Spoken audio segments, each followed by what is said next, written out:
عيونه زرق، بس سبحان الله هو من الناس اللي عيونهم زرق ومو حلوين، نفسهم هدول الأشرار تبع الأفلام يلي بيحطون عيونهم زرق بس أشرار. هو دكتور بس بالمعنى الحرفي دكتاتور. هو جزار وبنفس الوقت حمار. اليوم رح أحكي لكم عن بشار.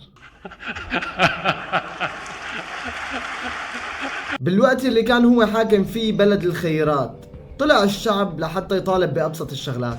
بدل ما يحط الشعب ويحكي وينفذ لهم مطالبهم، قرر انه يمحيهم هن ومطالبهم. بس الموضوع طلع عن حده، وبعد 15 سنة طلع ضده، وبهمة شعبه ثورة قوية انتهى الحكم للأغلبية. والآن مع الفقرة الشعرية. زل وزال الظلام، بكفي راحوا وشفنا السلام.